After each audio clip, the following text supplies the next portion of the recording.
and Tiz the Law has the lead at the top of the stretch. It is Tiz the Law in front with 3/16 to the finish. Tiz the Law has a 4-length lead. He's left the others behind. Live from the backstretch at historic Saratoga Race Course, this is Racing Across America. Racing Across America is brought to you by Pinnell's Restaurant, a Saratoga tradition since 1922. 284 Jefferson Street, Saratoga. Just minutes from the track. The new Capital OTB wagering platform. Bet any place, anytime with the new Capital OTB wagering platform. CapitalOTBBet.com, the premier wagering site in New York State. And the Clubhouse Racebook. Can't make it to the track? Make it to the Clubhouse Racebook. 711 Central Avenue, Albany.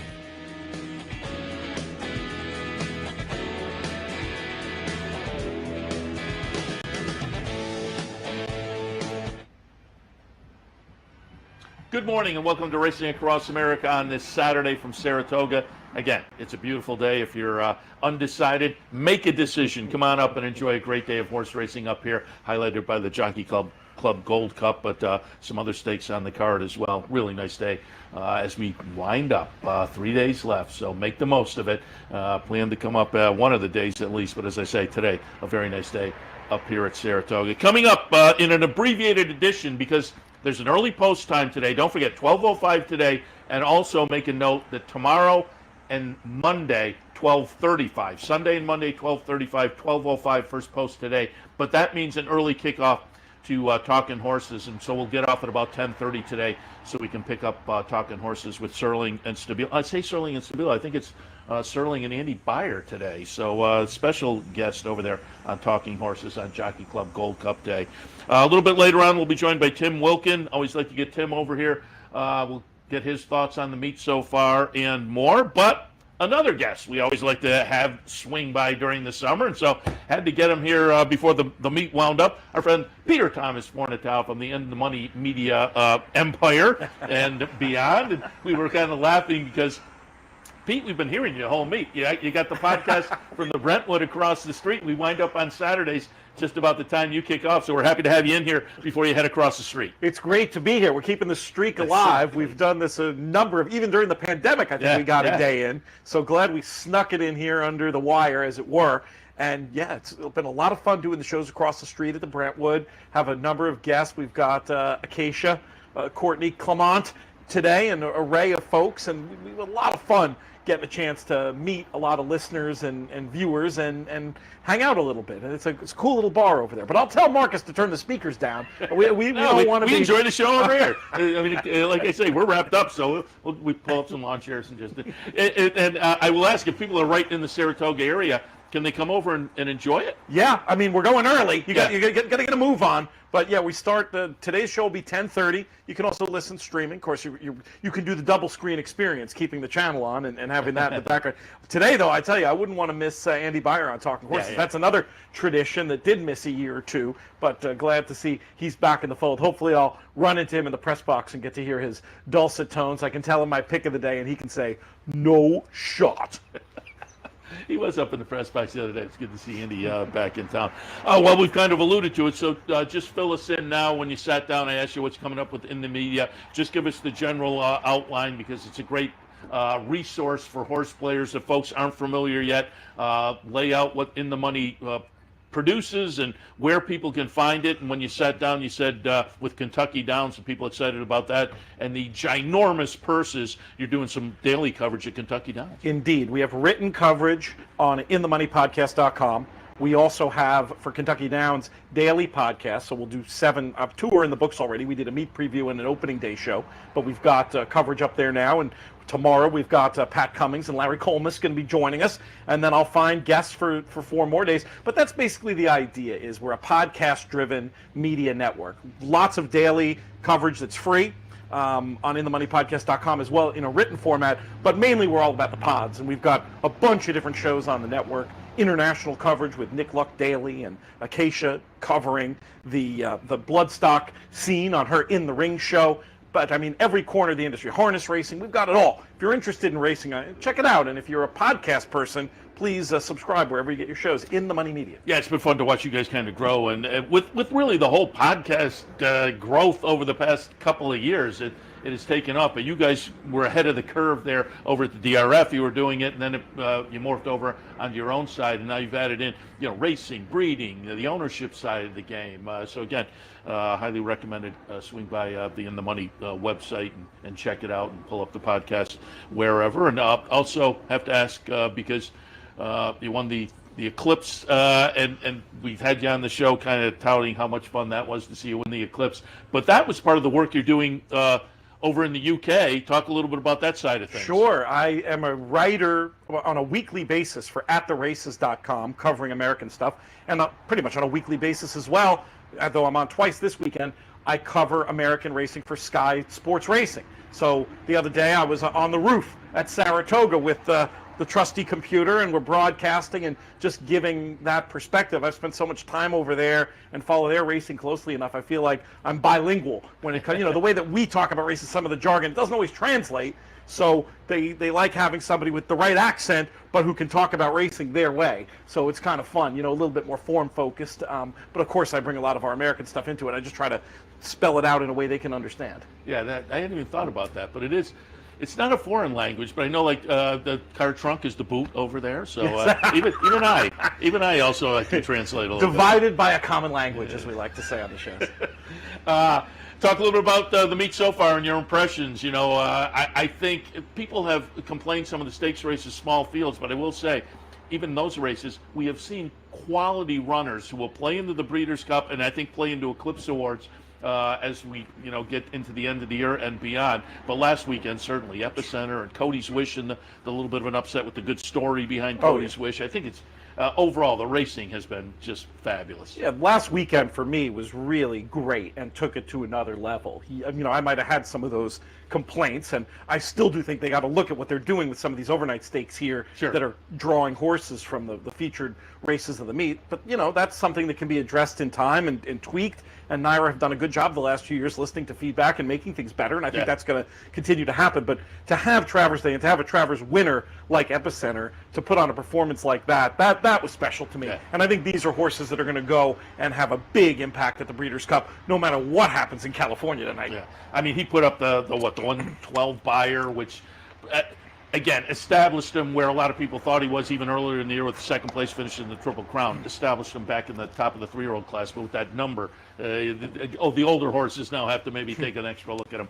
as well. All right, whenever we have you in, we also like to do a little handicapping. You've taken a look at a couple of races today, and we're going to take a look at two races that are going to kick off the Pick 6. And with the 13 race card, Pick 6 starts in race 8. So gear up for that one with maiden special 2-year-olds going 7 furlongs. I went out to Crouppy, and I said I pulled up the replay. I didn't find the trouble line as bad as maybe it looks when it hit gate and whatnot. There was trouble out, and he went to the back of the pack, which led to a freight train of a move in the stretch. So I tilted towards Crouppy, but what are your thoughts on the 8th? I like that horse too, but it's not one of the ones I want to talk about. I totally get Crouppy. Yeah. But Rocket Can was really the horse that I wanted to focus on in here. I'm going to probably play a double connecting races 8 and 9 in addition to whatever I do in the Pick 6. And Rocket Can was another one watching the tape. You could sort of see the light bulb go on halfway through the race. And this was a horse that did not break well.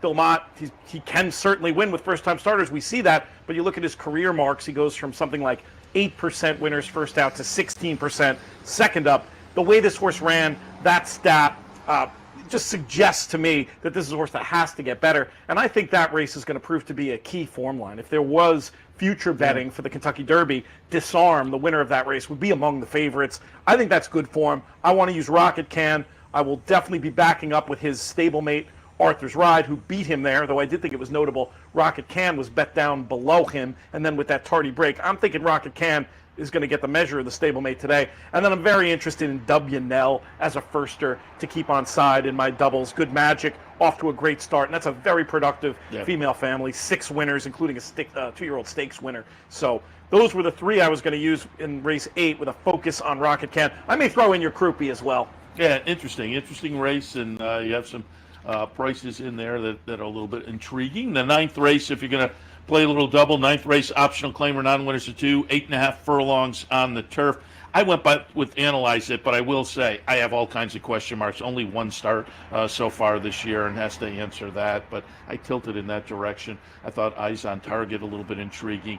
Munition was a price that I'm going to throw in the mix as well, but what did you see in the 9th? I was interested in Graded on a Curve, the other Chad Brown runner, the 5 runner. I just thought that was a very difficult trip at Belmont, but what I really like about this horse is the trip that I see him getting. Coming out of that race last time, all kinds of trouble in a merry-go-round, 1, 2, 3 early or 1, 2, 3 late. And now, if you key off that run 2 back, I think he's going to be positioned to strike and just get a really nice opportunity to attack on the turn and go on with it in this race that has plenty of pace. I'll also use Sanctuary City, the 4-runner, just a very consistent horse. This is another case of the form of the last race looking pretty good with Soldier Rising coming back to run 3rd in the Grade 1 last weekend. So, I respect your runners. It's not going to be easy, but I'm going to try to get out 4 or 5. I think that might be where the value is in race 9. We'll see. Okay, before we let you go, I just wanted some thoughts on the Jockey Club itself. I'm going to go back to Olympiad. The Foster was so good, but American Revolution rebounded nicely in the Foster. First Captain is working well. Dynamic One, I think, coming out of both that one and First Captain coming out of the Suburban are intriguing. What do you see in the Jockey Club? It's an exciting race. I'm with you. I'll row in with you with Olympiad. I'm just going to give an excuse to the last run. I think he got a little bit horrified by the early pace of Life is Good, and I don't think the pace figures there were reflective of how fast that pace was, because the track, I think, had really changed. It took a lot of open water. The track was open when that pop-up storm came, and then it was only sealed and harrowed after. I just think he hated it. I think he's another one who's going to get a much better situation this time around. I think he'll be able to be on or near a lead that with not that fast a pace. Those were situations under which he was fairly dominant earlier in the year. Let's see if Olympiad is who we thought he was. Yeah, we just looked at the Foster there with Olympiad and American Revolution running 1, 2, and I'm looking for him to rebound to that effort this afternoon. Just before we let you go, also thoughts on Flightline this afternoon? I can't wait to see it. Yeah. It's appointment stuff. Set your alarm, 8:45 if you want to watch him. Go down to Post Eastern. I think he's going to put on a show. This is a horse who showed so much. Yeah, he's tough. He's not just, as they say in the UK, a flat track bully who has such brilliance but needs everything to go his way. He showed in the Met that that's not the case. And this is a horse who, I think he's always been a fast worker. I like the way he's looked a lot more in the recent works. I think he's actually getting better. The reports have been very good. Yeah, look, he doesn't have to win. There's not much equity in coming on here and telling people that this 1-9 shot isn't going to lose. But this 1-9 shot isn't going to lose. Yeah, no, it's going to be fun to see him this afternoon. Capper to a really great day, great racing here. And then you can head to your favorite watering hole and maybe get them to set the channel or go home and watch, as you say, 8:45, 8:50 tonight, Pacific Classic as well. Pete, appreciate the visit. Again, we'll tell people to go to the In the Money Media website, and you can check out all the various podcasts that are available, but we appreciate the visit. We'll send you across the street now to Brentwood. Cheers, my friend. Always good catching up. Peter Thomas Fornatale. We'll take a break. When we come back, our friend Tim Wilkin is in the house. We'll get some thoughts on the meet from Tim and more right after this. Stay tuned. For 4 generations and looking forward to a 5th, Bruce Cerrone and his family have continued their 99-year tradition of delighting their faithful following with the finest authentic Italian recipes made with the freshest ingredients. Some things have changed in the last 99 years, but not Pinnell's commitment to the finest in Italian cuisine. Pinnell's Italian Restaurant, a Saratoga tradition since 1922. 284 Jefferson Street, just minutes from the track. Capital OTB is now streaming live on Roku. The RTN Racing channel on Roku lets you watch OTB TV live through your Roku device or your Amazon Fire Stick, rather than being limited to computers and mobile devices, which means you can now watch OTB live wherever you are. Simply open Roku, scroll to find the RTN channel, then click on OTB TV. OTB TV on Roku. Try it now.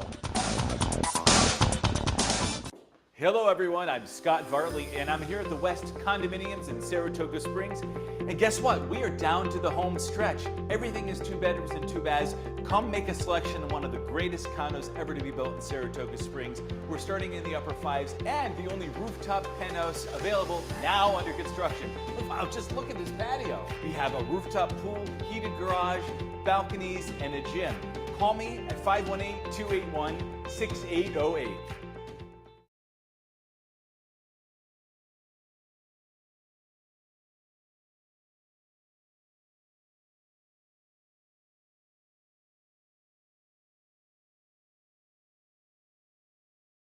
Head on or off?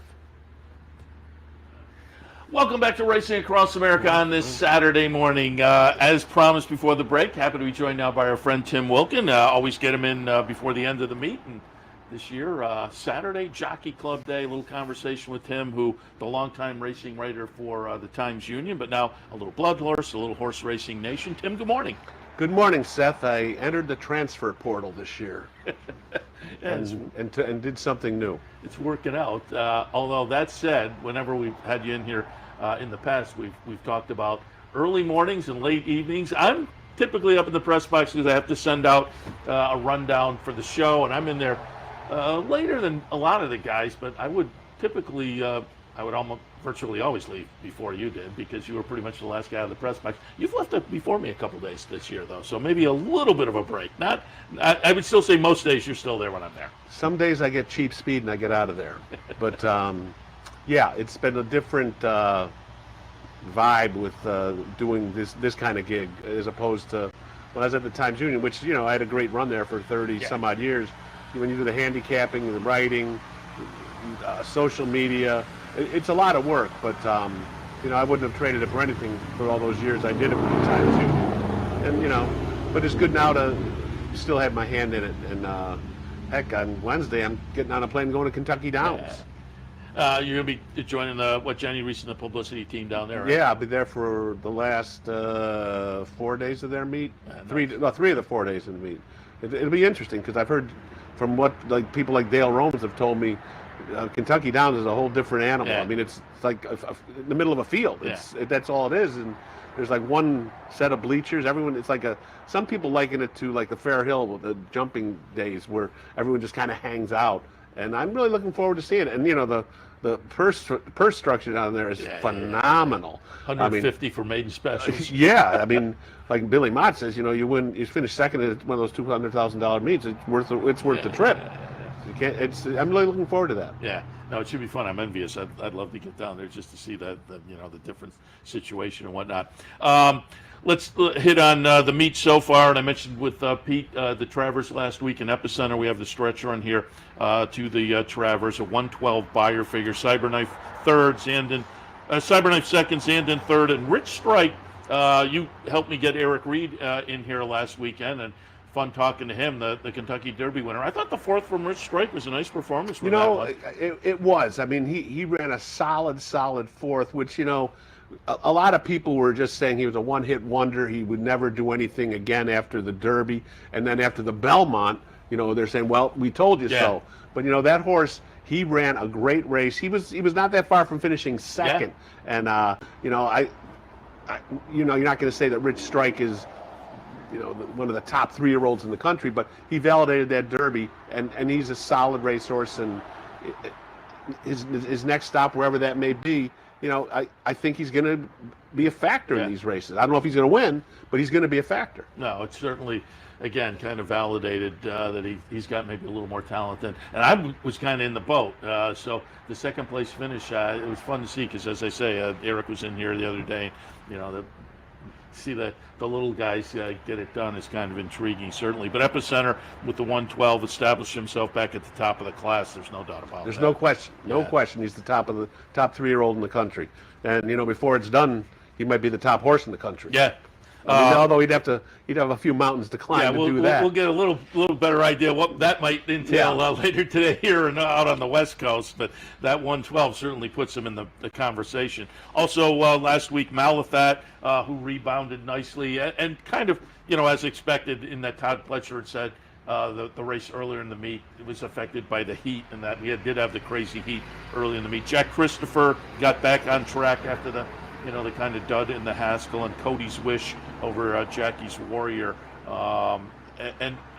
Jackie's Warrior, I think the connections came out of it thinking, we ran second, but we're okay and we're moving on. But Cody's Wish was a nice story there, too. It was a real nice story.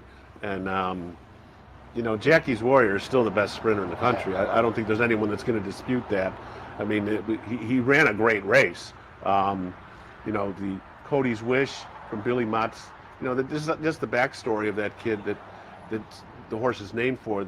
I'm not sure what the ailment is, but it's something that he doesn't communicate that well. But when this horse runs, he does. Yeah. I mean, it's very heartwarming. It's a tearjerker. Yeah. And the fact that this horse he has a bond with this kid is just phenomenal. Yeah. It's just a phenomenal story. Put a nice little exclamation point, a nice little side story on things. Talk about the meet overall. And when you sat down, you said you may have some meet awards, MVP and whatnot. So talk about the meet overall. If I was going to give a most valuable player for a horse, I mean, I think it's a very close race between two horses. I would say Epicenter, obviously. Jim Dandy and the Travers. But Nest, the Coaching Club Oaks and the Alabama, and just the dominance she had in that division in both those races. I think, if someone were to put a gun to my head, which one would you pick? I'd probably say Epicenter, because he just vaulted into the chair as the top 3-year-old in the country, and but Nest, it makes you wonder now if they decided to run in the Travers rather than the Alabama, what might have happened. Yeah. That's speculation for forever, but Nest obviously would be a second is my MVP. As far as the MVP for the human side, there's a couple of places you can go with that. Todd Pletcher, he got the 2 4 grade ones. He had the 2 with Nest. He had Life is Good to Whitney, and he had Mouth That with a Personal Ensign. He's in. He might get another one today. Yeah. I mean, he's got four chances with it. But I mean, Joel Rosario, the jockey, won 12 stakes races here. That's a record here. I think Javier Castellano and Johnny V had 11. But he's had a phenomenal meet. And Irad. I mean, it's it's what have you done for me lately? I do it every year. It seems that Irad does that, and he's still on the top of the heap, and he's just coming off a 3-day suspension, and no one really put a dent into his lead. So pick any of those 3, and I think I'm going with Todd, because that was winning 4 grade ones at Saratoga, winning 1 grade one at Saratoga is tough. Yeah, that's so good. It's been just a phenomenal meet. And I'll toss out some other stories that were great at the meet. And you're a longtime racing writer, so I think, like me, you appreciate the stories as well as the performances on the racetrack. John Velasquez getting career victory number 1,000 at Saratoga, his 1,000 Saratoga victory, and the win for her dad, Jackie Davis, who I had in here about a week and a half or a couple of weeks ago, for local owners. That was kind of special too. You could see how happy Robbie Davis was, but the local owners and Jackie came back, and there was nice applause, and that's always fun, those kind of I mean, it was her first win ever here at Saratoga. Robbie, it was his second win here. The first one was in 2013. And, I went over and saw Robbie the day after, and he's only got like 3 horses here. But, it was, you would have thought he had the Travers winner over there with everyone that was coming over to wish him well and all of that. But that was a feel-good story, especially the ownership group. And, I mean, it looked like the whole town of Saratoga was in the winner's circle that day when Valahula won.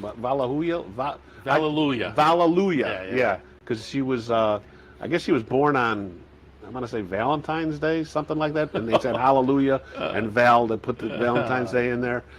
But with Johnny V, the thing that I've always respected about him, he doesn't care about the numbers. The numbers do not. He said that in the winner's circle. Yeah. I mean, because when Angel Cordero was his agent, and Angel was the most fierce competitor that this place has ever seen, he would fight you tooth and nail for every win, and every win meant something to Angel. But Johnny's like, I win these, I win these. He's there for the competition, He's there to win races, you know. But he's not a numbers guy. Yeah. And that's kind of cool. Yeah. He's in the winner's circle. It was a couple of years ago. His wife was looking up and said, "Oh, you're getting close. Let's go for that." And he said, "What are you talking about? Maybe I'll retire." So, no. You got to stick around. Oh yeah, so, his wife gave him the Leona what for that. She said, "Oh no, we got to get that. We got to get that number." And you know, eventually, one day Johnny's going to sit down and look at everything he's accomplished, and you know that's when he'll. But as long as he's competing, he's not going to be a guy that looks at those numbers and. Like, you know, and say, yeah, wow, I got this, and I got that, and I've won these titles, you know. But he's just a class act. He always has been, and you know, hats off to him. Yeah, no, as I say, there were a number of the nice stories, horse side and human side at the meet. And that's what Saratoga is about every year. I think early on, we've talked about it because it's been so nice for the last few days. Early on, the weather was a little bit of a story with the heat and humidity. Yeah, although. With the lack of rain, that was good for the meet with the turf racing holding up. So overall, I'm looking at this meet. Great performances on the track, the humans and the horses. The weather's held up. 2022 at Saratoga. I'm giving a oh, you got to give it a huge thumbs up. I mean, it's I mean, from what I'm hearing from the weather people, though, Monday night might not be such a great day. Maybe we're going to have to pay for it in one fell swoop.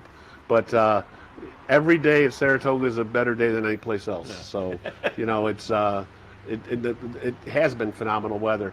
You know, I'll take the heat over the rain any day. Yeah, no, I'm right with you. Yeah, no question about it. And we'll want that heat in the middle of January. Yeah. Believe you me. Yeah, you're exactly right there. Tim, appreciate the visit, and as a Saturday guest. And also, I'm showing some appreciation because you helped us get Eric Reed over here. You also helped us get D. Wayne Lucas over here, and that was a nice get. That was fun to have the coach over here a little bit. But as a Saturday guest, gift card to Pinnell's, so go enjoy dinner at Pinnell's on us, and we appreciate the visit this morning.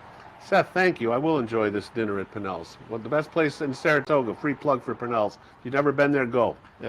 Bruce, of course, a horse racing guy himself. He was in a little piece of Tis the Law. Yeah, he's still involved with Saratoga, and he makes the best tomato sauce in Saratoga Springs. Lasagna too, and a lot of people rave about the steak. I'm a lasagna guy over there, but the steak very good. I've heard that too. I've never had the steak. Maybe this time. Well, there you go. Tim, again, appreciate the visit. Appreciate the help, as I say, with Lucas and Reed and beyond, and appreciate the work you've been doing for the Blood Horse and Horse Racing Nation. And we'll take a look, follow you as well down at Kentucky Downs next week. So appreciate the visit this morning. Thank you, Seth. You do a great job as always. Appreciate it. All right, Tim Wilkin. We'll wrap it up.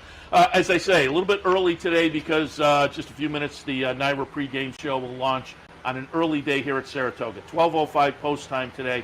So the NYRA pregame show will kick off in about 5 minutes. So we'll wrap it up. Don't forget, 12:05 today, but tomorrow and Monday, 12:35. So a little bit early also on Sunday and Monday. Enjoy the racing today. Come on up and enjoy it here. If you can't come up here, go down to the Clubhouse Racebook or watch us here on the network for the day and enjoy that way. And don't forget Pacific Classic tonight, about 8:45, 8:50 right here on the network as well for Flightline. So it should be a lot of fun. As far as the programming, the morning programming, back in tomorrow.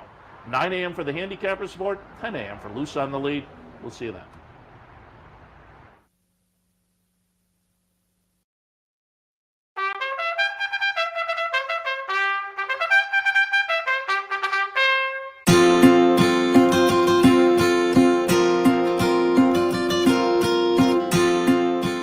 The lineup, they're all set now for the juvenile fillies turf. 14 of them across the track. Eagles sent on their way. And the dance on the outside, broke a little sideways with Pro KK, but meanwhile it's going to be stopped. But running on now, and Somali Lemonade's got 8 to make up. They come to the top of the lane. Stop Shopping Maria's got a lot left. Stop Shopping Maria goes on. Sweet Cat is right there. Hard not to right. Royal Body is running on.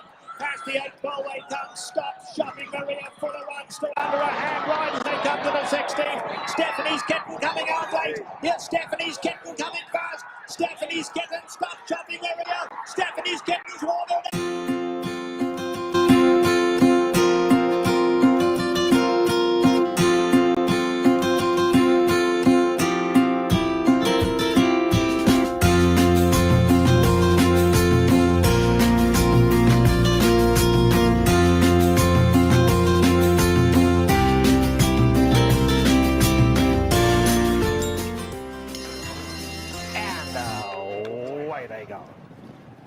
What's Watched the chances, broke smartly, but so did Terra from the Cape.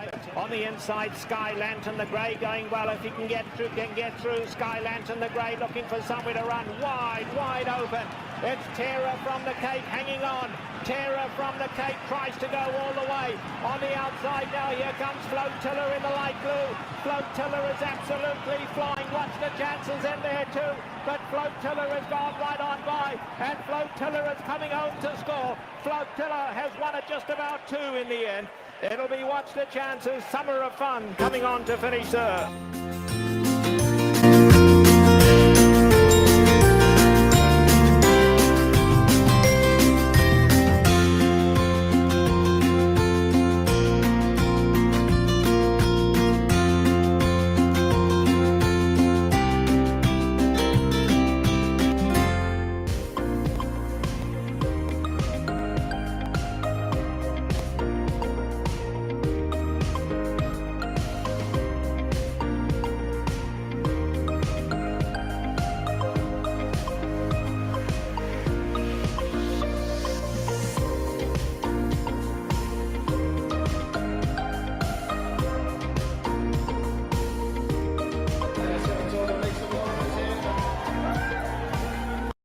For 4 generations and looking forward to a 5th, Bruce Cerrone and his family have continued their 99-year tradition of delighting their faithful following with the finest authentic Italian recipes made with the freshest ingredients. Some things have changed in the last 99 years, but not Pinnell's commitment to the finest in Italian cuisine.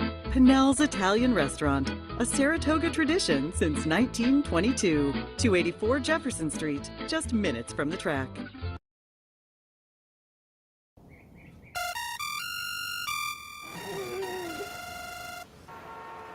Come on.